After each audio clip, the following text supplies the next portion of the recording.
Drag and drop. ठीक है, drag and drop मैंने एक फोल्डर बना लिया है। अच्छा, याद रहे कि हमें फोल्डर बनाते वक्त, फाइल बनाते वक्त कभी भी नेम में स्पेस नहीं देना है। अगर आपने ज्वाइन करना है तो आप उस पर हाइफन लगा सकते हैं या आप अंडरस्कोर का इस्तेमाल कर सकते हैं। यहाँ पर मैं आता हूँ, जल्दी से एक फाइल बना लेता हूँ इसी प्रोजेक्ट के अंदर, इसी डायरेक्टरी के अंदर। यहाँ पर मैं आता हूँ, सबसे पहले हमारी जो फाइल बनेगी वो होगी index.html की फाइल। उसके बाद हमारे पास होगी main.css की फाइल। उसके बाद हमारे पास होगी app.js की फाइल। ठीक है, यहाँ पर मैं app.js कर लेता हूँ, app.js की फाइल। मेरे पास यहाँ पर 3 फाइल रेडी है, index.html रेडी है, main.css रेडी है, app.js रेडी है। index.html पर आता हूँ, उसको थोड़ा जूम कर लेता हूँ ताकि लिए आसानी हो जाए। और जूम हो चुका है हमारे पास। सबसे पहले मैं यहाँ पर सजेशन को ऑफ करता हूँ। मेरे पास सजेशन मुझे काफ़ी बुरा लगता है, जब मैं पढ़ा रहा हूँ तो मुझे सजेशन नहीं मिलना चाहिए। यहाँ पर मैं आता हूँ और अब रेडी हूँ मैं कोड करने के लिए। मैंने यहाँ पर 3 फाइल ओपन कर ली, index.html, main.css और app.js। अच्छा, अब यहाँ पर हम बनाने के वाले हैं, उसको ज़रा मैं दिखा दूँ। और जल्दी से मैं पेन ओपन कर लेता हूँ। ये रहा पेन मेरे पास, तो मैं यहाँ पर इसको पेन ले लेता हूँ। पेन ओपन हो जाता है मेरे पास और हम क्या बनाने वाले हैं मैं आपको वो दिखा देता हूँ। आई गेस मेरे पास होगा, काम करता हूँ, जल्दी से आता हूँ।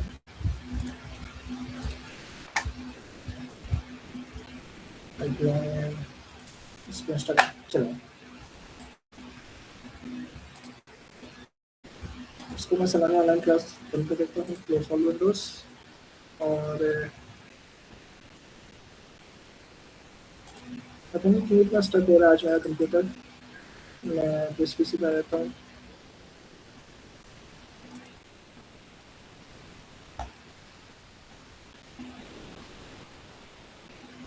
पिक्चर से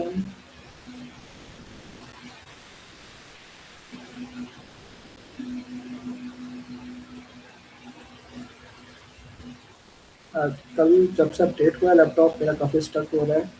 क्या हो सकता है कि इसमें बैटरी लो है, 25% है, शायद इस वजह से जीपीयू प्रोसेसिंग ज़्यादा कर रहा है, नॉट रिस्पॉन्डिंग आ रहा है। And check again what is the issue.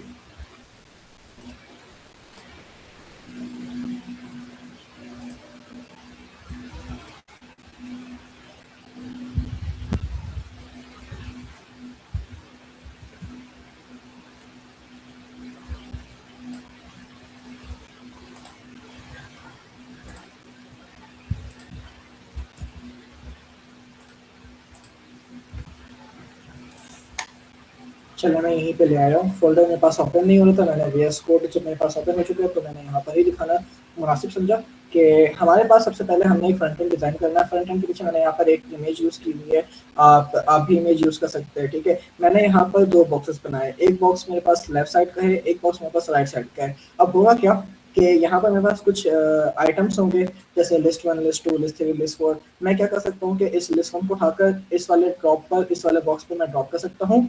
और फिर अगर मैं चाहूँ तो ये राइट वाले से उठाकर मैं लेफ्ट वाले पर ड्रॉप कर सकता हूँ। यानी यहाँ पर जो हम फीचर बनाने के लिए जा रहे हैं वो है ड्रैग एंड ड्रॉप फीचर। और ड्रैग एंड ड्रॉप फीचर कैसे बनाएंगे?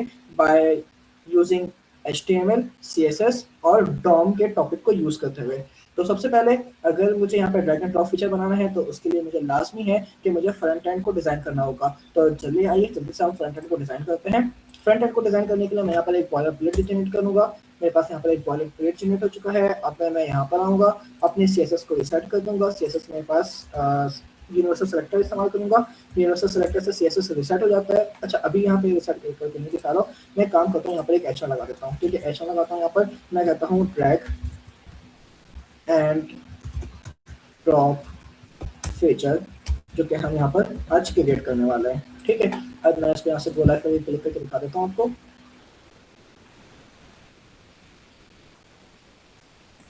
ये देखिए, अब मैं यहाँ पर ड्रैग एंड ड्रॉप फीचर लिख रहा हूँ तो यहाँ से मेरे पास स्पेस आ रहा है, ये यहाँ से स्पेस आ रहा है मेरे पास। अब मैं इस स्पेस को रिमूव करना चाहता हूँ क्योंकि आगे चलकर ये मेरी पूरी डिज़ाइन में मसला क्रिएट कर सकता है। तो इसके लिए मैं यहाँ पर CSS रिसेट की प्रॉपर्टी का इस्तेमाल करूँगा। CSS की रिसेट प्रॉपर्टी कैसे काम करती है, मैं यहाँ पर आऊँगा, यूनिवर्सल सेलेक्टर का मुझे इस्तेमाल करना है। मैं यहाँ पर स्टार सेलेक्टर का इस्तेमाल कर रहा हूँ। इसके बाद मैं यहाँ पर जल्दी से लिख दूंगा कि मार्जिन, मैं कीबोर्ड की लेटर कर लेता हूँ, हाँ ठीक है, मार्जिन 0, मार्जिन 0, नीचे आ जाता हूँ मैं, पैडिंग, पैडिंग क्या रहेगा मेरे पास 0 रहेगा, ठीक है। अब मैं आता हूँ वापस, और वापस आने वाले मैं चेक करता हूँ, तो यहाँ से जो मेरे पास मार्जिन, अच्छा यहाँ पर मैं C S S margin 0 padding 0 रहती है, ठीक है। अब मैंने यहाँ पे क्या कर दिया, सी एस एस अपनी रिसेट कर ली है, तो मैं आता हूँ वापस और यहाँ से ड्रैग एंड ड्रॉप फीचर्स के ऊपर काम शुरू करता हूँ। सबसे पहले मुझे ड्रैग एंड ड्रॉप फीचर्स से काम करने के लिए मुझे 2 बॉक्सेस बनाने होंगे, यानी कि अगर मैं इस पिक्चर्स के अंदर आता हूँ, इस पिक्चर में अगर आपको ऑन करके दिखाता हूँ, तो मेरे पास यहाँ पर 2 बॉक्सेस बने हुए, एक बॉक्सेस मेरे पास लेफ्ट साइड पर है, मैं अपने पेन को इस्तेमाल करके दिखाता हूँ आपको। एक बॉक्सेस मेरे पास ये लेफ्ट साइड पर है, और दूसरा जो बॉक्स है वो मेरा ये राइट साइड पर है। अब मैं इनिशियल जितने भी आइटम होंगे वो सारे के सारे आइटम इस लेफ्ट बॉक्स पे रखना चाहूँगा। देन जब मैं इस पे जावास्क्रिप्ट डॉम अप्लाई कर दूंगा, तो मैं यहाँ से एक लिस्ट को पिकअप करूंगा और उसको जाकर ड्रॉप करूंगा, और बिल्कुल सेम वाइस वर्सा मैं चाहूंगा कि राइट बॉक्स से मैं उसको पिक करूँ और उसको लेफ्ट में जाकर ड्रॉप करूँ। तो ये प्रोजेक्ट हम कैसे बनाएंगे, जरा हम इसको देख लेते हैं, और ये प्रोजेक्ट काफ़ी ईजी है, इसलिए मैं यहाँ पर बनाकर दिखा रहा हूँ। देन फिर आपको मैं एज असाइनमेंट इसको मैं दे दूंगा ताकि आप इसको फिर प्रैक्टिस कर सकें। सबसे पहले मैं यहाँ पर आऊँगा और मुझे एक मेन कंटेनर बनाना होगा। अगर मैं यहाँ पर देखूँ अपनी अंडरस्टैंडिंग डेवलप करने के लिए, तो अंडरस्टैंडिंग डेवलप करने के लिए सबसे पहले मेरे पास एक मेन कंटेनर होना चाहिए। आप देखें तो मेरे पास एक है पूरी एक वेबसाइट जो है वो एक मेन कंटेनर है, इसके अंदर 2 बॉक्सेस है। पहला जो बॉक्स हमारे पास वो लेफ्ट साइड है, दूसरा बॉक्स जो हमारे पास वो राइट साइड है। हमारे पास लेफ्ट साइड में क्या होंगे, आइटम्स होंगे, तो मैं जितने भी आइटम्स होंगे वो लेफ्ट बॉक्सेस के अंदर यहाँ पर असाइन करने वाला हूँ। राइट बॉक्सेस क्या होगा, मेरे पास एम्प्टी होगा। तो चले आए जल्दी से मैं इसको बना के दिखाता हूँ। मैं यहाँ पर आता हूँ, ड्रैग एंड ड्रॉप फीचर इसको मैं यहाँ पर रहने देता हूँ, बल्कि काम करके इसको बना देता हूँ एच को, डायरेक्ट यहाँ से अपने कंटेनर पर स्टार्ट करता हूँ। मैं आता हूँ यहाँ पर डेफ, अच्छा अब यहाँ पर मैं डेफ इस तरीके से लिख सकता हूँ, मैं आता हूँ ऊपर यहाँ पे क्लास दे दूंगा, class is equal to container, ठीक है। मैं यहाँ पर इस ऐसे तो बना सकता हूँ कि मैं यहाँ पर आता हूँ, मैं कहता हूँ डेफ क्लास कंटेनर, या फिर टाइम सेव करने के लिए और थोड़ा सा स्मार्ट वर्क करने के लिए मैं यहाँ पर शॉर्टकट का इस्तेमाल कर सकता हूँ। मतलब आप लोग कैसे करते होंगे, आते होंगे यहाँ पर डिफ लिखते होंगे, डिफ लिखने के बाद आप यहाँ पर आते होंगे, आप यहाँ पर आके क्लास क्लासेस कंटेनर आप लिखते होंगे यहाँ पर इस तरीके से। तो आप इस तरीके से लिख सकते हैं, ये गलत नहीं है, लेकिन इसका एक शॉर्ट तरीका भी होता है। तो यहाँ पर आप आए, आप इस तरीके से लिखें डेफ डेफ डॉट कंटेनर, तो यहाँ पर आपको एक डिफ बना देगा और डिफ के अंदर क्लास असाइन हो जाएगी कंटेनर की। जैसे यहाँ पर लिखता हूँ तो देखें मेरे पास डिफ क्या चुका है, class is equal to container. मैं नीचे आता हूँ, अब यहाँ पर 2 बॉक्सेस है, अगर आप इस इमेज पे देखें तो मैंने एक मेन कंटेनर क्रिएट किया है यहाँ पर जो कि पूरी वेबसाइट का है। इसके अंदर 2 बॉक्सेस है, पहला है एक लेफ्ट वाला, दूसरा है राइट वाला, ठीक है। तो मैं जल्दी से आता हूँ, यहाँ पर 2 बॉक्सेस क्रिएट कर लेता हूँ। सबसे पहले मैं कहता हूँ कि यहाँ पर आओ, यहाँ पर आने के बाद डेफ डेफ डॉट लेफ्ट के नाम से बना लेता हूँ मैं। अब जब मुझे यहाँ पर, अब मैं शॉर्टकट की यहाँ पे इस्तेमाल कर रहा हूँ, स्निपेट यूज कर रहा हूँ यहाँ पर, कि अब मुझे दोबारा अलग से क्लास देने की जरूरत नहीं है। मैं लिखूंगा डिफ डॉट लेफ्ट, तो यहाँ पर देखिएगा मेरे पास एक डिफ क्रिएट हो जाएगा क्लास लेफ्ट के नाम से। फिर मैं नीचे आ जाऊँगा, नीचे आने के बाद दोबारा से ये ऑन हो गया है, मैं इसको स्मूथ कर लेता हूँ, इसको बढ़ा देता हूँ, सही है। अब मैं नीचे आता हूँ, यहाँ पर आने के बाद फिर मैं थोड़ा सा स्पेस देता हूँ, स्पेस देने के बाद मैं यहाँ पर एक और बॉक्स क्रिएट कर लेता हूँ डिफ डॉट राइट के नाम से। यहाँ पे मैं डिफ डॉट राइट के नाम से एक बॉक्स बना चुका हूँ। अच्छा अब हमारे पास क्या है, इनिशियली मेरी पिक्चर में यहाँ पर तो आपको दोनों साइड पे क्या नजर आ रहे हैं, दोनों साइड पे हमारे पास यहाँ पर आइटम्स नजर आ रहे हैं, लेकिन मैं चाहता हूँ इनिशियली जो मेरे आइटम्स होंगे वो सारे के सारे इस लेफ्ट बॉक्सेस के अंदर होंगे। तो एक काम करता हूँ, मैं इनिशियली आइटम बनाने के लिए यहाँ पर आता हूँ, क्योंकि सारे के सारे जो आइटम है वो हमारे पास लेफ्ट करके जो हमारे पास कंटेनर है लेफ्ट का उसके अंदर होने चाहिए। तो यहाँ पर आकर मैं जल्दी से काम करता हूँ, यहाँ पर लिस्ट बना लेता हूँ। तो लिस्ट बनाने के लिए मैं यहाँ पर अनोडा लिस्ट का इस्तेमाल कर सकता हूँ, या फिर मैं डायरेक्ट यहाँ पर डिफ बना सकता हूँ। मैं आता हूँ, मैं कहता हूँ डिफ बना दो, डिफ के अंदर क्या होगी, लिस्ट क्लास क्या होगा, लिस्ट होगा हमारे पास, ठीक है। अच्छा मैं यहाँ पर आता हूँ, इस तरीके से कर लेता हूँ, और मैं यहाँ पर आता हूँ इसको इस तरीके से कॉपी कर लेता हूँ। तो मैंने क्या किया, यहाँ पर 4 बॉक्सेस बना दिए हैं। सबसे पहला जो मेरे पास लिस्ट होगा वो होगा लिस्ट 1, आप यहाँ पर कुछ भी फीचर रख सकते हैं। मैं यहाँ पर आता हूँ, यहाँ पर आने के बाद लिस्ट 2, फिर नीचे आता हूँ लिस्ट 3। अच्छा यहाँ पर आप इस तरीके से काम कर सकते हो जैसे मैं कर रहा हूँ, कि मतलब मैं डिफ डॉट क्लास लिखता हूँ और उसको कॉपी पेस्ट कर लेता हूँ। लेकिन अगर आपने ये स्निपेट के जरिए करना है तो आप कैसे करेंगे, स्निपेट मतलब क्या है कि आप यहाँ पर शॉर्टकट इस्तेमाल करना चाहते हैं, कि आप आते हैं, आप चाहते हैं कि मेरे पास यहाँ पर डिफ डॉट यहाँ पर लिस्ट के नाम से आपके पास एक डिव बन जाए, यानी कि एक डिव आपके पास क्रिएट होगा जिसकी क्लास क्या होगी, लिस्ट होगी। आप चाहते हैं डिव डॉट लिस्ट, यानी एक डिव यहाँ पे क्रिएट होगा जिसकी क्लास क्या हो, लिस्ट, लेकिन मुझे उसको 4 बार कॉपी करना पड़ रहा है। क्या मैं इसको शॉर्टकट तरीके से 4 बार बना सकता हूँ? तो इसका जवाब है हाँ। मैं यहाँ पर आऊंगा, मैं लिखूंगा डिव डॉट लिस्ट, यहाँ पर एक डॉलर साइन का इस्तेमाल करूंगा, लिखूंगा आगे 4। तो इसका मतलब ये है कि मेरे पास यहाँ पर 4 दफा डिव क्रिएट होगा और उसकी क्लास क्या होगी, लिस्ट होगी। एंटर प्रेस करता हूँ। अच्छा, यहाँ पर इस तरीके से नहीं हुआ तो मैं इसे मल्टीप्लाई कर लेता हूँ। मल्टीप्लाई,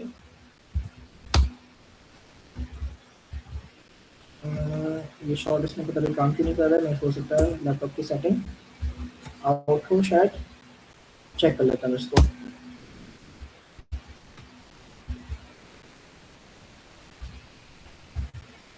अच्छा, अभी ये काम नहीं कर रहा है, चलें खैर हम इसको बाद में देख लेते हैं। मैं उठाता हूँ डिव डॉट लिस्ट बनाता हूँ, डिव डॉट लिस्ट, और यहाँ पे 4 दफा इसको बना लेता हूँ।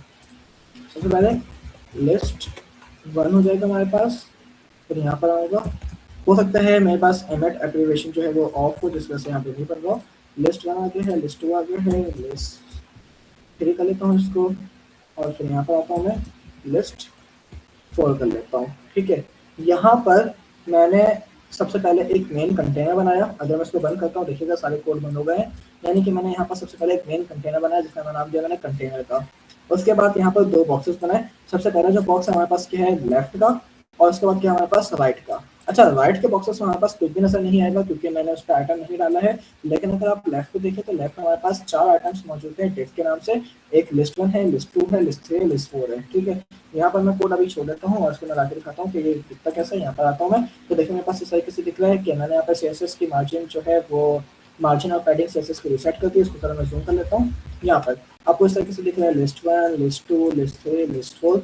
तो एक काम करते हैं कि अभी तो फिलहाल हमारा बिल्कुल सही जा रहा है, लेकिन हमें तो क्रिएट करना है कुछ इस तरीके से कि हमारे पास हो एक बॉर्डर शो हो बॉक्स जैसा। लेफ्ट पे भी बॉर्डर होगा, राइट पे बॉर्डर होगा, पीछे बैकग्राउंड इमेज लगी हुई है। तो एक काम करता हूँ, मैं जल्दी से यहाँ पर आता हूँ और पहले यहाँ पर आपको कोड यहाँ पर आपको दिखाता हूँ। इसमें कोई मसला है तो बताइए, फिर हम आगे चलते हैं। जी उधर कोई मसला है? मैंने कुछ नहीं किया है, बस एक कंटेनर बनाया मेन, और 2 मैंने यहाँ पर डिव बना दी है, एक लेफ्ट एक राइट। लेफ्ट के अंदर मैंने 4 दफा डिव यहाँ पर डिफाइन कर दिया है।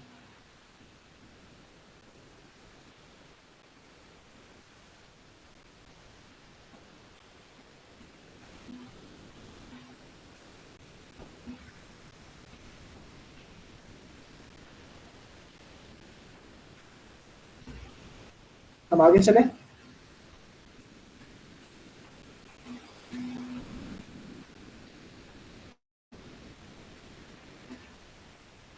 हसन, कोई मसला है यहाँ तक या फिर हम आगे चलें? हसन जो है वो आई गेस न्यू बैच में हमें ज्वाइन किया है।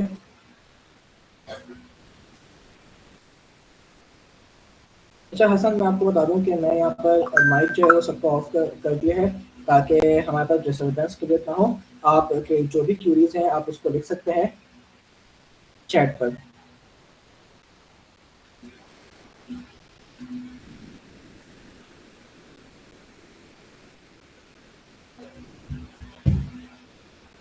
चलें हम आगे चलते हैं। अब हमें बनाना है कुछ इस तरीके से, तो उसके लिए मुझे आके CSS लिखनी पड़ेगी यहाँ पर। तो मैं इसको CSS लिखना स्टार्ट करता हूँ। सबसे पहले मैं एक काम करता हूँ कि कंटेनर के ऊपर काम करते हैं हम। यहाँ पर आते हैं, हमारा मेन कंटेनर है ये, तो इसके पीछे हमें इमेज लगानी है, तो हम यहाँ पर एक इमेज लगाते हैं, और इमेज मुझे लानी होगी तो एक काम करता हूँ, मैं इमेज जल्दी से डाउनलोड कर लेता हूँ।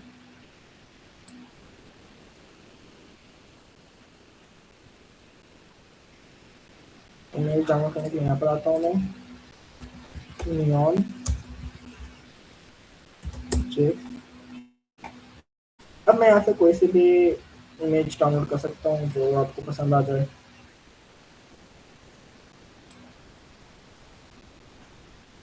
ये थोड़ी देर लगेगी मुझे, तो एक काम करते हैं हम,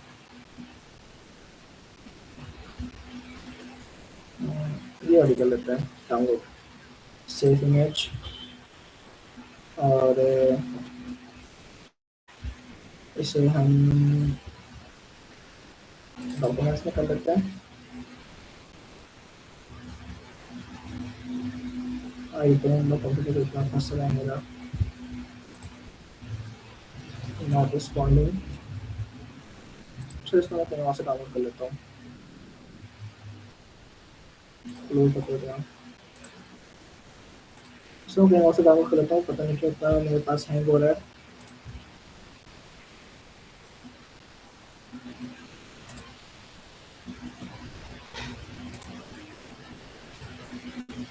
ये रहा, मेरे पास आ चुका है। ये मेरे लैपटॉप में था, तो मैं इसी को यूज़ कर लेता हूँ अपने पास। जिफ, इस तरीके से मैंने यहाँ पर एक जिफ को डाउनलोड कर लिया। आप गूगल से भी इजीली डाउनलोड कर सकते हैं, इशू नहीं है। तो मेरे पास से बैकग्राउंड इमेज आ चुकी है, तो मैं काम करता हूँ कंटिन्यू के लिए। यहाँ पर कोड लिखता हूँ। सबसे पहले मैं इसको ट्रिगर कैसे करूँगा, मैंने यहाँ पर दिया है क्लास कंटेनर। तो यहाँ पर मैं आता हूँ, क्लास को टारगेट करते हैं हम डॉट से। यहाँ पे आता हम लिखते हैं डॉट कंटेनर। उसके बाद हम डॉट कंटेनर को क्या कोड कर सकते हैं कि सबसे पहले मुझे यहाँ पर विड्थ देनी है। विड्थ में दे सकता हूँ 100%। 100%, जल्दी से मैं देता हूँ उसको 100%। अच्छा, हमारे पास यूनिट कौन कौन सी होती है उसके ऊपर हम ज़रा बात कर लेते हैं कि C S S unit. C S S unit में हमारे पास सबसे पहले होती है परसेंट, फिर हम यूज़ करते हैं पिक्सल, फिर हम यूज़ करते हैं यहाँ पर व्यू हाइट ज़्यादातर, फिर हम यूज़ करते हैं व्यू विड्थ, और फिर हम यूज़ करते हैं व्यू हाइट हो गया, व्यू विड्थ हो गया है, रैम यूज़ करते हैं हम यहाँ पर, और एम यूज़ करते हैं। मुझे काइंडली कंफर्म करिएगा कि आपको इन यूनिट्स के बारे में पता है कि परसेंट क्या काम करता है, पिक्सल क्या काम करता है, व्यू हाइट किस तरीके से काम करता है, व्यू विड्थ क्या होता है, रैम क्या होता है, और एम क्या होता है।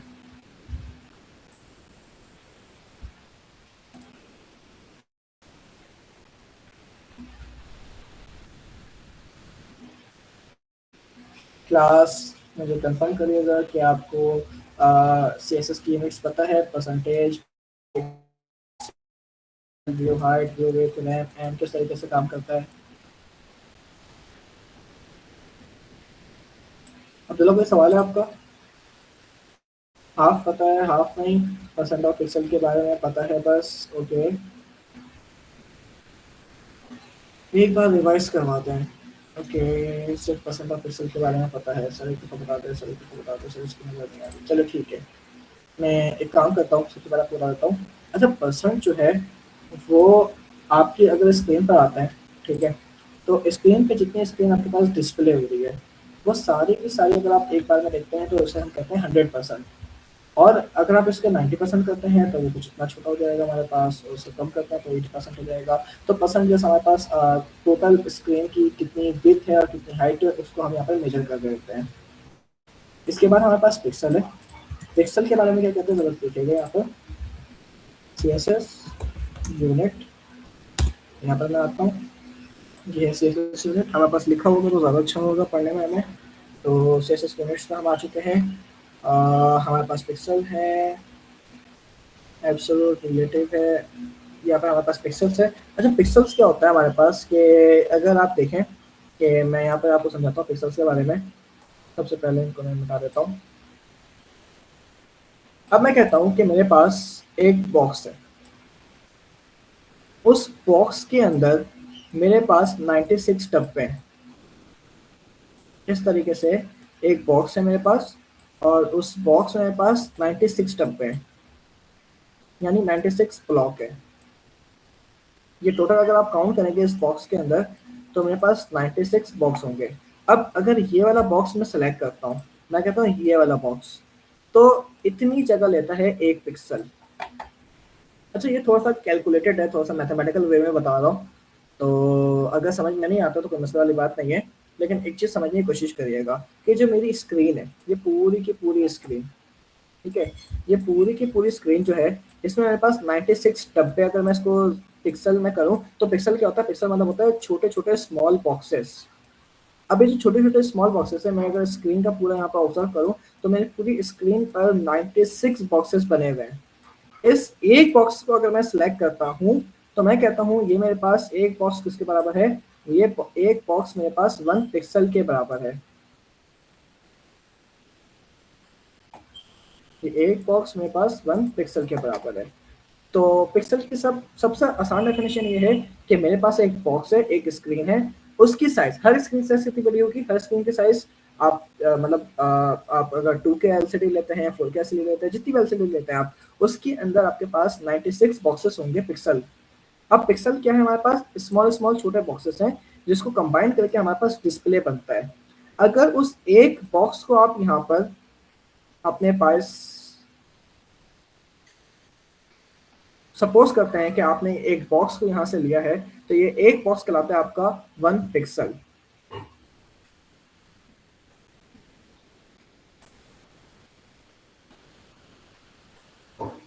तो यहाँ पर भी हमारे पास लिखा हुआ है, अगर आप देख सकते हैं, यहाँ पर अगर आप देखें तो मेरे पास क्या यहाँ पर शो हो रहा है कि 1 पिक्सल के बारे में अगर मैं कहूँ तो मेरे पास स्क्रीन में 96 बॉक्सेस होंगे। उस 96 बॉक्सेस में से अगर मैं एक बॉक्स सेलेक्ट करता हूँ तो हम कहते हैं 1 पिक्सल है। बाय डिफॉल्ट जो फॉन्ट साइज होता है हमारे पास, बाय डिफॉल्ट जो फॉन्ट साइज होता है HTML के अंदर, वो होता है 16 पिक्सल का बाय डिफॉल्ट। खुद ब खुद उसके ऊपर ना 16 पिक्सल अप्लाई हो जाता है, यानी कि बाय डिफॉल्ट जो फॉन्ट साइज होता है वो 16 पिक्सल होता है। तो जब भी आपने फॉन्ट साइज बढ़ाना है तो आपने 16 पिक्सल से ज़्यादा ही देना है, फिर आपको वहाँ पर चेंजेस होते हुए नजर आएंगी।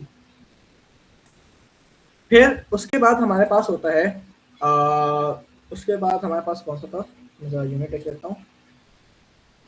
पिक्सल हो गया हमारे पास, परसेंटेज में आपको बता रहे हैं कि जितनी स्क्रीन हमारे पास शो हो रही है वो पूरी पूरी परसेंटेज है। व्यू हाइट और व्यू विड्थ हो जाता है, ठीक है।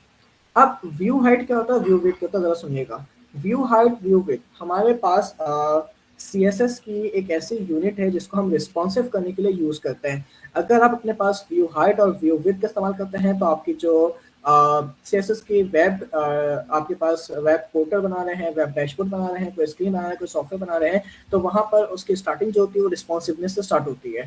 फॉर एग्जाम्पल कि अगर मैं बात करूं व्यू हाइट की, तो स्क्रीन में जो सबसे ज्यादा छोटा हिस्सा होता है उसको हम कहते हैं कि वो हमारे पास व्यू हाइट है, ठीक है। स्क्रीन में जो हमारे पास छोटा हिस्सा होता है उसे हम कहते हैं व्यू हाइट, और जो हमारे पास ज्यादा बड़ा हिस्सा होता है स्क्रीन के अंदर उसे हम कहते हैं वो है व्यू विड्थ। व्यू विड्थ ये जस्ट मैं आपको एक समझें कि जुगाड़ बता रहा हूँ, इस जुगाड़ से काफी आसानी से याद रह जाती चीजें। मैं इसकी डेफिनेशन बता सकता हूँ कि व्यू हाइट क्या होता है, व्यू विड्थ क्या होता है। अगर मैं वर्टिकल के बारे में बात करूँ तो वो व्यू हाइट होता है, अगर मैं हॉरिजॉन्टल के बारे में बात करूँ तो व्यू विड्थ होता है। तो ये हर जगह काम नहीं करता। वैसे आपने देखना किस तरीके से होता है, जो मेन ऑब्जर्वेशन होती है कि अगर आपके पास जो एरिया सबसे छोटा है, मतलब हमारे पास क्या होता है, वाई एक्सेस होता है हमारे पास यानी कि हाइट होती है, हमारे पास क्या होता है एक्सेस होता है यानी हमारे पास विड्थ होती है। अगर मैं लैपटॉप के स्क्रीन के बारे में बात करूं तो मेरी जो हाइट है वो छोटी है एज कम्पेयर टू इसकी विड्थ से। मेरी हाइट हो सकती है 9 इंच हो, लेकिन इसकी जो विड्थ है वो हो सकती है 16 इंच हो। तो यहाँ पर जो मैंने सबसे कम स्क्रीन की जगह है, सबसे कम डिस्प्ले जो ले रही है, उससे मैं कहता हूँ वो है व्यू हाइट। और मेरे पास जो ज्यादा जगह लेती है स्क्रीन पर उसे मैं कहता हूँ वो है व्यू विड्थ। अब यही चीज मोबाइल में आपके पास उल्टा हो जाता है। मतलब ये कि अगर मैं कहूँ कि मेरे पास सबसे ज्यादा जो कम, अच्छा मोबाइल में यहाँ पर डिस्प्ले करके दिखाता हूँ। ये मेरे पास, ये जो है मेरे पास ये वेब की स्क्रीन है। इसकी मैं आपको पूरी डेफिनेशन बता सकता हूँ, लेकिन डेफिनेशन बताने का फायदा नहीं होता, आपको याद नहीं रहता। तो जो चीज आपको काम की है मैं वही आपको प्रैक्टिकल तौर पर समझाता हूँ ताकि आपको चीजें समझ में आ जाए। अब ये मेरे पास क्या है, मोबाइल। क्योंकि हम जो अपनी वेबसाइट होते हैं वो वेबसाइट डिजाइन करते हैं रिस्पॉन्सिव। अब आपको जाहिर सी बात है, आपके पास कोई क्लाइंट आता है तो क्लाइंट आपसे कोई भी यहाँ पर सॉफ्टवेयर बनाएगा, कोई भी पोर्टल बनाता है, कोई भी आपके पास ई कॉमर्स वेबसाइट बनाता है, कुछ भी बनाता है वो, तो वहां पर आप उससे कभी भी ये नहीं पूछेंगे कि क्या आप इस वेबसाइट को मोबाइल पे यूज करेंगे या नहीं। अंडरस्टूड सी बात है, आप अभी 2026 के एरा में हैं, 2026 के साल में आप अभी स्टैंड आउट करते हैं, तो वहां पर आप जो भी वेबसाइट बनाएंगे तो आपके जहन में ये बात होनी चाहिए कि आप उसको रिस्पॉन्सिव बनाएंगे। अगर उसे मोबाइल पे यूज करना हो तो वो मोबाइल पे यूज कर सकता है, लैपटॉप पे यूज करना हो वो लैपटॉप पे यूज कर सकता है, बड़ी स्क्रीन पे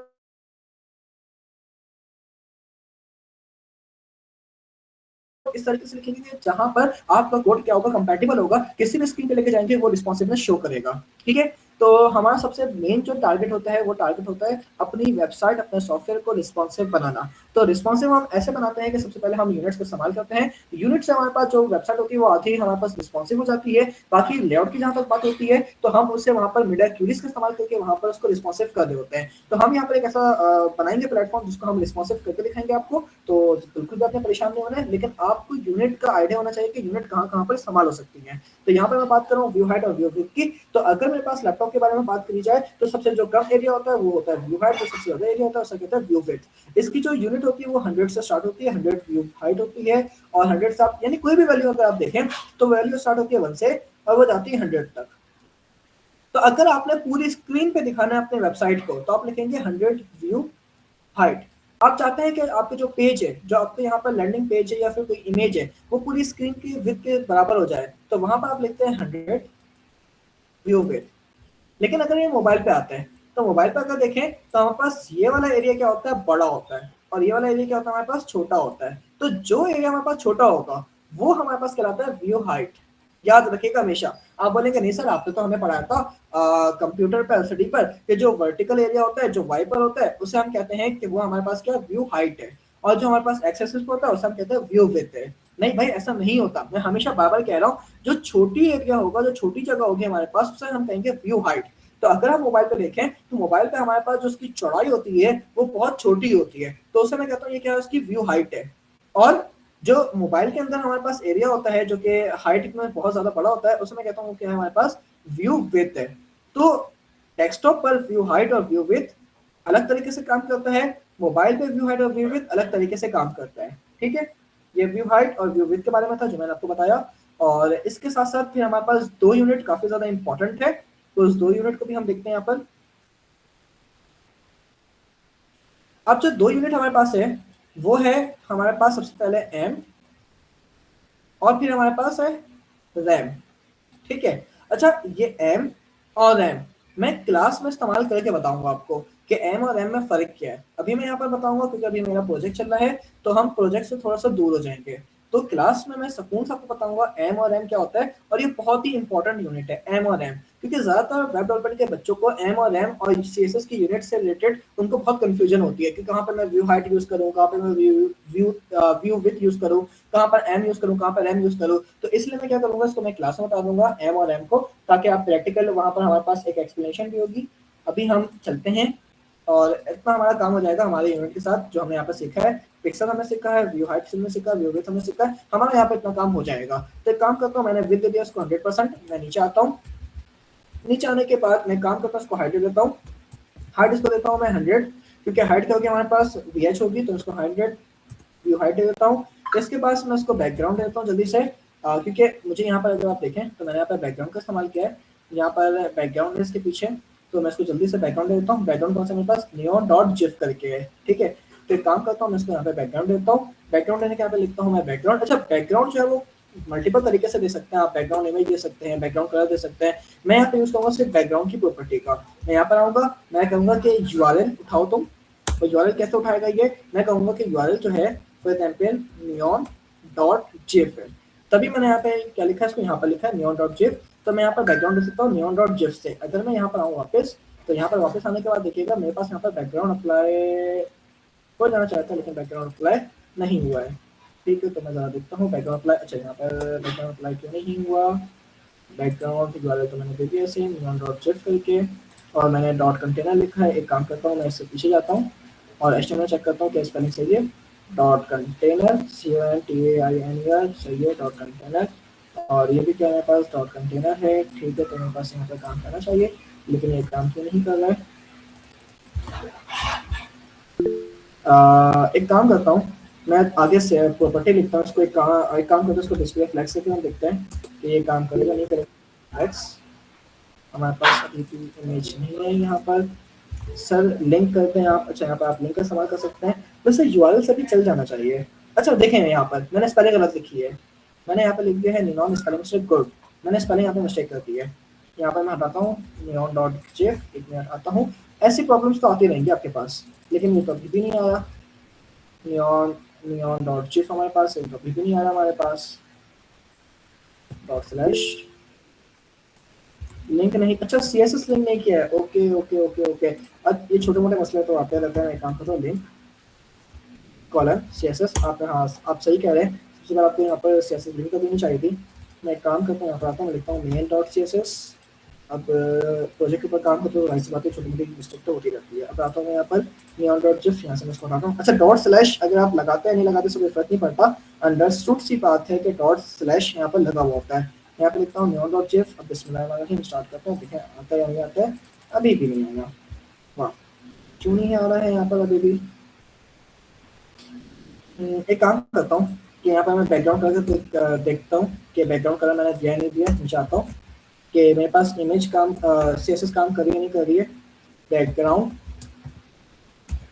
कलर और बैकग्राउंड कर देता हूँ एक बार, अगर सीएसएस काम कर रही होगी तो हमारे पास यहाँ पर चेंज होना चाहिए। हाँ सीएसएस काम कर रही है मेरे पास, लेकिन यहाँ पर इमेज नहीं आई। तो चलो हम देख लेते हैं इमेज क्यों नहीं आ रही हमारे पास।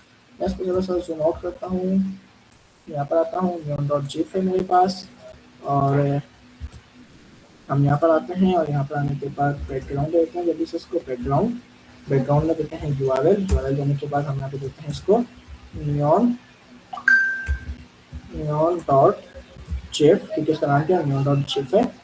और अब एक काम करते हैं, इसको जरा डिस्प्ले फ्लैक्स करके भी देख लेते हैं। डिस्प्ले फ्लैक्स आ जानी चाहिए थी, अभी तक नहीं आई सर, क्योंकि पैडिंग मार्जिन नन हो गया है, पैडिंग मार्जिन नन हो गया है। एक काम करते हैं कि हम इसको सब देखते हैं क्यों नहीं आ रहा है, ये आ तो जाना चाहिए यहाँ पर। ये यहाँ पर काम कर रहा है, कंटेनर यहाँ पर ये काम कर रहा है, लेकिन मुझसे क्या मिस्टेक हुई है यहाँ पर वो देखता हूँ मैं। सबसे पहले डिस्प्ले फ्लैग्स देने कोई फ़ायदा नहीं है, बैकग्राउंड काम नहीं कर रहा है, नियॉन डॉट जिफ काम तो करना चाहिए था इसको। तो मैं जल्दी से देखता हूँ कि मसला कहाँ पर मैंने क्रिएट किया है।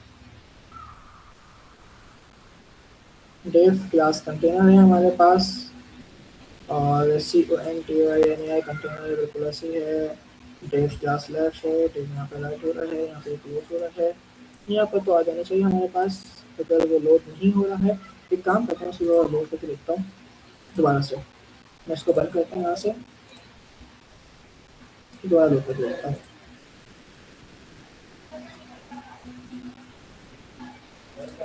नहीं अभी भी हमारे पास लोड नहीं हुआ है यहाँ पर, कोई दूसरी इमेज लगा के देखते हैं यहाँ पर। हम एक काम करते हैं, यहाँ पर आते हैं बैकग्राउंड इमेज का सवाल लगता है, बैकग्राउंड इमेज एनिमेटेड आ तो जानी चाहिए थी, लेकिन आई गेस आ क्यों नहीं रही है,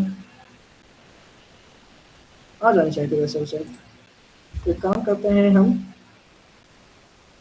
सर डॉट बी लगाए, मैंने ट्राई किया है, हो रहा है।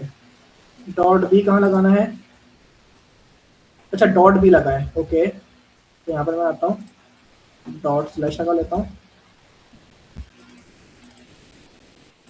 सर फोल्डर के बाहर है हमारे, ओके। हाँ ये इशू बहुत हो रहा था हमारे साथ, फोल्डर के बाहर है, ये आप लोगों ने सही पकड़ा है। तो चलो हम एक काम करते हैं, हम इसको बनाना सीखते हैं फोल्डर के बाहर। अगर मुझे इस फोल्डर से बाहर जाना है, तो फोल्डर से बाहर जाने के लिए क्या लिखूंगा मैं, यहाँ पर आऊंगा, मैं लिखूंगा डॉट डॉट स्लैश।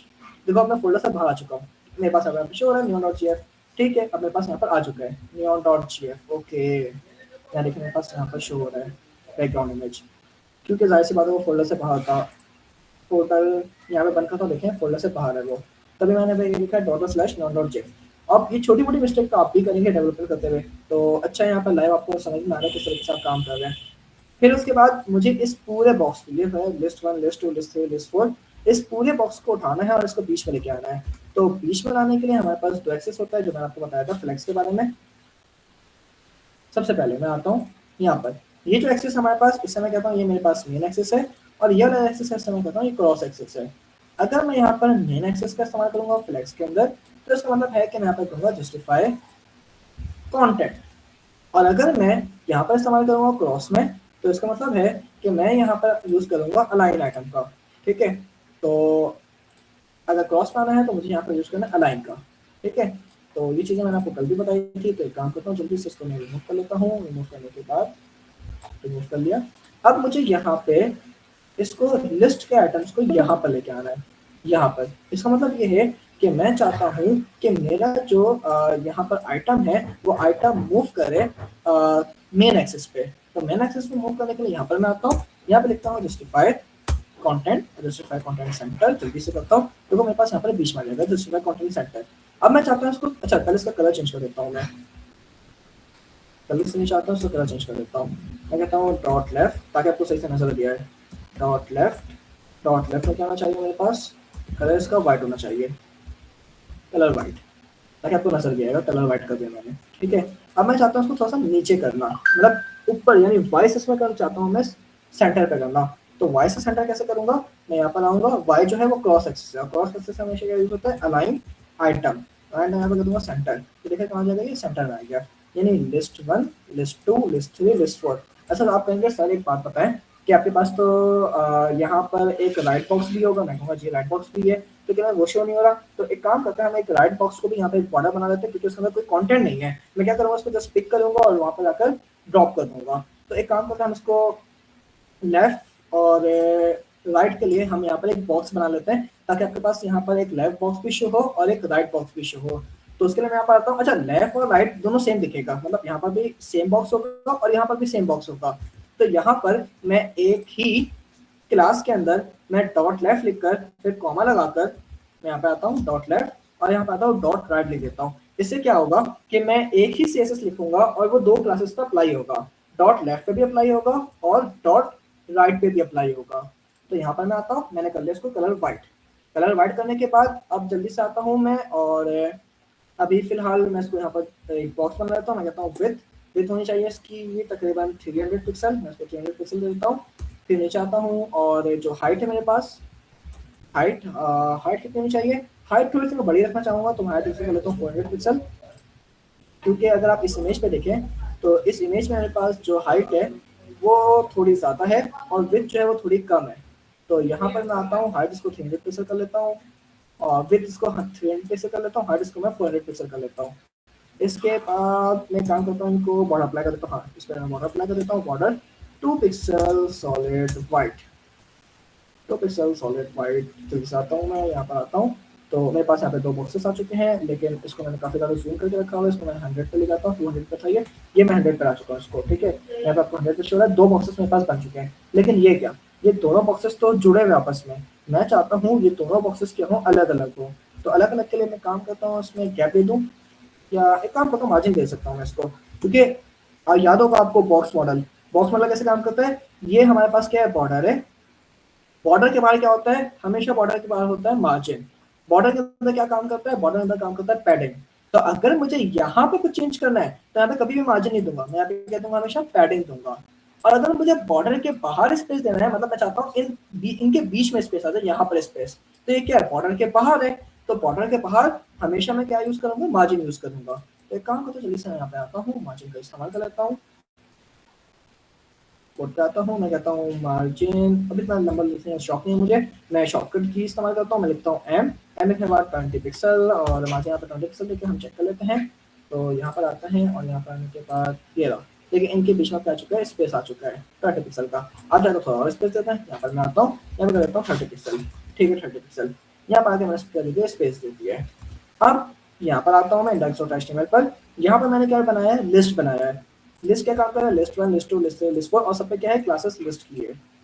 तो एक काम करते हैं कि हम अपने लिस्ट को भी यहाँ पे क्या करते हैं, डिजाइन करते हैं। लिस्ट डिजाइन कैसे करेंगे, हमारे पास लिस्ट यहाँ पे डिजाइन हुआ है कुछ इस तरीके का। तो एक काम करते हैं, हम इस तरीके से इसको डिजाइन कर लेते हैं कि एक बॉक्स के सूरत में वो नजर आएगा। तो जल्दी से मैं आता हूँ अपने VS कोड पे, VS कोड पे आने के बाद CSS पर आता हूँ, CSS पे आने के बाद मैं यहाँ पर आता हूँ, नीचे डॉट लिस्ट लिखता हूँ, क्योंकि एक क्लास है, मैं अगर एक के लिए लिखूंगा सब पे अप्लाई होगा, क्योंकि सब पे सेम मल्टीपल क्लास ही अप्लाई हो रही है। तो लिस्ट के लिए मैं नीचे आता हूँ। अब मैंने अगर यहाँ पर खुद से मैं एज्यूम करता हूँ कि अगर मैंने यहाँ पर विथ दिया है, एक मिनट मैं पेन का कलर चेंज करता हूँ। हाँ, यहाँ पर अगर मैंने अगर मैंने इसको विथ दिया है 300 पिक्सल का, तो अब बॉक्स जो मैं बनाऊंगा लिस्ट के लिए वो कभी भी 300 पिक्सल नहीं होना चाहिए, वो हमेशा क्या होगा, 300 पिक्सल से कम होगा। तभी वो आपको ऐसा लगेगा कि बॉर्डर के अंदर बॉक्स है। अगर मैं इसको 300 पिक्सल का दूंगा तो क्या होगा, ये पूरा बॉक्स जैसा बन जाएगा। तो मैं नहीं चाहता, मैं चाहता हूँ कैसा कि यहाँ पर इस तरह का ऐसा बॉक्स क्रिएट हो। ऐसा बॉक्स क्रिएट करने के लिए मैं हमेशा 300 पिक्सल से छोटी वैल्यू दूंगा। कितनी छोटी दूं? मैं कहता हूँ कि अगर यहाँ से भी अगर 50 पिक्सल छोड़ रहा हूँ मैं, और यहाँ से भी अगर मैं 50 पिक्सल छोड़ रहा हूँ, तो एक काम करता हूँ, दोनों तरफ से स्पेसिंग क्या होनी चाहिए, सेम होनी चाहिए। तो एक काम करते हैं, हम इसको देते हैं 200 पिक्सल। तो जल्दी चले आते हैं, हम इसको एक काम करते हैं, मैं कोड पे आता हूँ, कोड पे आने के बाद डॉट लिस्ट है, मैं देता हूँ विड्थ इसकी होनी चाहिए 200 पिक्सल। और हाइट कितनी होनी चाहिए? मैं कहता हूँ हाइट अभी छोड़ देता हूँ, क्योंकि हाइट का तो फिलहाल कुछ भी नहीं, हमें नहीं करना। हमें काम करते इसको बॉर्डर दे देते हैं, इसको बॉर्डर हम इसको देते हैं, बॉर्डर क्या होना चाहिए, 2 पिक्सल सॉलिड रेड होना चाहिए, या फिर एक काम करते हैं बॉर्डर कलर देते हैं इसको डायरेक्ट। अभी मैं यहाँ पर कोई इसको अप्लाई नहीं कर रहा, एक काम करते हैं डायरेक्ट बॉर्डर कलर देता हूँ इस पर, बॉर्डर कलर। अच्छा, ये CSS मैं लिख रहा हूँ, तो आप CSS अपनी खुद से लिख सकते हैं, कोई मसला नहीं है, जस्ट जो मुझे समझ में आ रहा है मैं वो लिख रहा हूँ यहाँ पर। बॉर्डर कलर जो है वो कैसे देना चाहिए मुझे, अभी मैं फिलहाल उसको एक RGB की रैंडम वैल्यू देता हूँ, मैं आता हूँ यहाँ पर रैंडम वैल्यू जो है RGB यूज़ करता हूँ मैं यहाँ पर। मैं कहता हूँ 200 यहाँ पर वैल्यू, और यहाँ पर हमारे पास होनी चाहिए 45, और यहाँ पर होनी चाहिए हमारे पास 206। चेक करते हैं, पर्पल बनाइए 245 206, चेक करते हैं यहाँ पर। तो यहाँ पर अभी बॉर्डर अप्लाई नहीं हुआ है, क्योंकि मैंने इसको डॉट लिस्ट बनाया तो है, विड्थ भी दे दिया मैंने। एक काम करते हैं, उसको थोड़ा पैडिंग भी देते हैं, पैडिंग इसको देता हूँ मैं 12 पिक्सल। अब यहाँ से जो मैंने कलर साइन किया है, काम को तो उसको कलर उठाता हूँ, यहाँ पे कलर देता हूँ उसको, क्योंकि लिस्ट के अंदर क्या होना चाहिए, कलर्स होना चाहिए। तो क्योंकि हमारा जो टैक्स है वो किसके अंदर है, लिस्ट के अंदर है, तभी मैंने उसको लिस्ट के अंदर क्या दे दिया, कलर दे दिया है। इसके बाद मैं आता हूँ फॉन्ट साइज। फिलहाल हमारे पास जो फॉन्ट साइज होता है उसको थोड़ा बड़ा कर लेता हूँ। फॉन्ट साइज क्या हमारे पास यहाँ पर बाय डिफॉल्ट यहाँ पर हमारे पास 16 पिक्सल होता है, और यहाँ पर अगर मैं चाहूँ तो एक काम कर सकता हूँ, इसको 22 पिक्सल देता हूँ font size. Font size 22 pixel देखिए बड़ा हो चुका है। अगर मैं 16 पिक्सल देता ये कुछ भी नहीं होता, क्योंकि बाय डिफॉल्ट क्या होता है 16 पिक्सल होता है। अब आता हूँ मैं इसको बैकग्राउंड कलर देना चाहता हूँ, यहाँ पे मैं बॉर्डर कलर दे रहा हूँ, मुझे यहाँ पे बैकग्राउंड कलर देना चाहता, ताकि मेरे पास यहाँ पे शो होता background colour, background background colour. हाँ, अब बैकग्राउंड कलर शो हो रहा है मेरे पास, लिस्ट 1 लिस्ट 2 लिस्ट 3 लिस्ट 1। अब पैडिंग तो मैंने दे दिया है। अब देखिएगा यहाँ पर भी बॉक्स मोटर अप्लाई होगा। यहाँ पर मैं आता हूँ, जल्दी से इसको रिमूव कर लेता हूँ मैं। यहाँ पर इसको रिमूव करने के बाद यहाँ पर देखिएगा कि मेरे पास ये है बॉर्डर, ठीक है। बॉर्डर के अंदर क्या है, कंटेंट, तो इसको मैं कहूँगा यहाँ पे क्या अप्लाई होगा, पैडिंग। लेकिन अगर मुझे यहाँ से इसको स्पेस देना है, इस बॉर्डर से स्पेस देना है, तो इसके लिए मैं क्या यूज करूँगा, मार्जिन, क्योंकि बॉर्डर के बाद हमेशा क्या होता है, मार्जिन होता है, और बॉर्डर के अंदर क्या होता है, पैडिंग होता है। तो एक काम करता हूँ मैं, जल्दी से इसको मार्जिन अप्लाई करके देखता हूँ कि क्या ये हमारे पास यहाँ से बॉर्डर से हटता है या नहीं, क्योंकि अभी ये बॉर्डर के साथ चिपका हुआ है। तो जल्दी से मैं आता हूँ नीचे, और यहाँ पे कहता हूँ मार्जिन देता हूँ इसको, मार्जिन 2 पिक्सल देता हूँ, ये 20 पिक्सल देता हूँ मार्जिन। एक काम करता है, मार्जिन 20 पिक्सल कैसा दिखता है, ज़्यादा दिखता है उसको, margin 20 pixel, it's look good, अच्छा दिख रहा है ये 20 पिक्सल, लेकिन अगर 30 पिक्सल होता तो ज़्यादा अच्छा दिखता है ये। एक काम करता हूँ, उसको 30 पिक्सल देता हूँ इसको, देखा अब 30 पिक्सल काफ़ी गुड दिख रहा है ये, 30 पिक्सल हमारे पास बन चुका है, ठीक है। अच्छा, यहाँ पर जो टैक्स है ये मैं चाहता हूँ बीच में आ जाए, तो इसके लिए बीच में करने के लिए एक काम करता है, जैसे हम आगे आते हैं, हम यहाँ पे लिखते हैं टैक्स अलाइन सेंटर। अब ये जो टैक्स है सेंटर में आ गया। अब ये हमारे पास लिस्ट बन चुकी है। अगर आप देखें कि मैं इसको यहाँ से चाहता हूँ कि अच्छा यहाँ पर जो बॉर्डर का बॉर्डर थोड़ा सा स्टाइल चेंज कर देता हूँ, मैं आता हूँ, मैं काम करता हूँ पिक्सल सॉलिड नहीं हो, बल्कि यहाँ पर डैश डैश टाइप का आ जाए, थोड़ा अच्छा लगेगा यहाँ पर, ये अब अच्छा लग रहा है ये, ठीक है। अब मैं क्या चाहता हूँ, मैं चाहता हूँ कि इस वाले लिस्ट को मैं यहाँ से पिक करूँ, अभी मैं यहाँ से पिक नहीं कर पा रहा हूँ, एक काम करता हूँ, इसको कर्सर पॉइंटर कर देता हूँ यहाँ पर, तो डॉट लेफ्ट राइट में आता हूँ, कर्सर पॉइंटर। अब यहाँ पर मैं आऊँगा तो देखिए कर्सर जो हो चुका है, पॉइंटर हो चुका है। अब मैं चाहता हूँ इसको यहाँ से पिक करूँ, और पिक करने के बाद यहाँ पर ड्रॉप कर दो। हमारे पास मीटिंग में टाइम कितना लगता है, 6 मिनट है हमारे पास, ओके। तो हमारी CSS तो ऑलमोस्ट कंप्लीट हो गई है, और HTML भी हमारे पास कंप्लीट हो गई है। अब हमें सिर्फ अप्लाई करना है इसके ऊपर जावास्क्रिप्ट, ठीक है। तो अब मैं चाहता हूँ कि यहाँ से उसको मैं पिक करूँ और यहाँ पर लाकर उसको ड्रॉप कर दूँ, लेकिन अगर अभी आप देखिएगा मैं यहाँ से उसको ना पिक कर पा रहा हूँ और ना मैं उसको यहाँ पर ड्रॉप कर पा रहा हूँ। ये काम हम डॉम से कैसे करेंगे, ये हम देखेंगे आज की ही क्लास में। तो सबसे पहले मैं यहाँ पर आता हूँ और यहाँ पे आपके लिए मैं ओपन कर देता हूँ HTML की फाइल, इसको मैं ओपन कर देता हूँ .js फाइल कर देता हूँ मैं। यहाँ पे एक स्क्रीन स्प्लिट का कोई मसला है तो मुझे पूछे आप। ये नहीं मेरे पास CSS की कोड, ये है मेरे पास HTML का कोड। CSS और HTML कोड में कोई मसला? देखिए CSS और HTML कोड लिखने में मसला होता ही है हमेशा, थोड़ा टाइम लगता है। बाकी app.js की जो वो फाइल होती है वो तो आपके पास कॉमन सी फाइल होती है, लॉजिक अप्लाई करना होता है तो वो तो इजी होता है।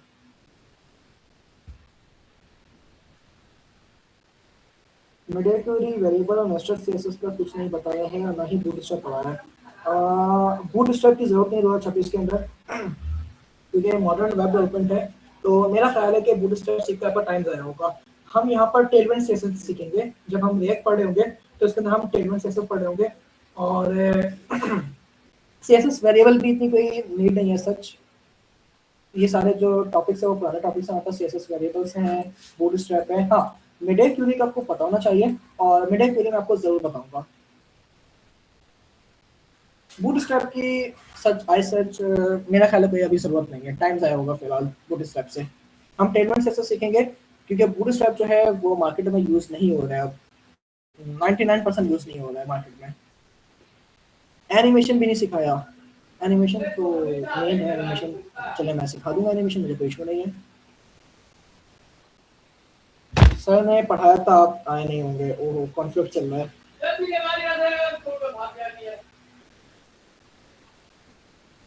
एक सवाल है विदाउट कोटेशन कॉमा आ जाता, कॉमा इमेज से आ जाती है। नहीं नहीं भाई, विदाउट कोटेशन नहीं आता हमारे पास। एनिमेशन भी नहीं सिखाया, एनिमेशन भी सिखाया सर, जावा तक आकर भी हमारे प्रैक्टिस एससी के हम एसएसएस काफी स्पीड में गया है। एनिमेशन में सिखाया है, हम काफ़ी चीज़ें नहीं बताई गई हैं सर, नहीं पढ़ाए थे बेटा के सर ने पढ़ाया था। चलो हम इसको देख लेंगे, मसला नहीं है, मैं मौजूद हूँ। जो भी आपके टॉपिक्स रहते हैं आप मुझे बताइएगा, मैं सारे टॉपिक्स कवर करवा दूंगा। एनिमेशन है, मेरा क्यूरी से कुछ भी है, लेकिन बूट स्ट्रैप और सीएसएस वेरिएबल आज के दौर में यूज नहीं किया जाता। वो पहले यूज किया था 2022-23 के अंदर और वो काफ़ी ज़्यादा वहाँ पे वैल्यूएबल भी था, लेकिन अब जब से टेलमेंट सीएसएस आई है हमारे पास तो टेलमेंट सीएसएस ने बहुत काम आसान कर दिया है और जो इंडस्ट्री हमारे पास वो तकरीबन 95% टेलमेंट सीएसएस के ऊपर चल रही है। तो हम अच्छा जैसे मैं यहाँ पे सीएसएस तो इस तरीके से हम सीएसएस लिखते भी नहीं है, पूरा कॉन्सेप्ट ये होता है सीएसएस का, लेकिन इस सीएसएस को भी हम टेलमेंट से लिख रहे होते हैं और टेलमेंट से हम इसको शॉर्ट करके लिख रहे होते हैं। लेकिन मेन आपको सीएसएस कोड पता होना चाहिए ताकि जो भी एनिमेशंस हैं, क्योंकि सीएसएस ही आपके पास पावरफुल टूल है। जितने ज़्यादा आपको बेसिक पता होंगे उतनी ज़्यादा आपकी अंडरस्टैंडिंग अच्छी होगी।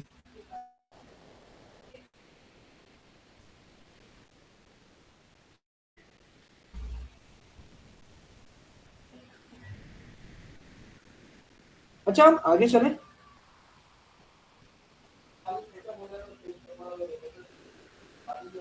HTML और CSS में कोई मसला है?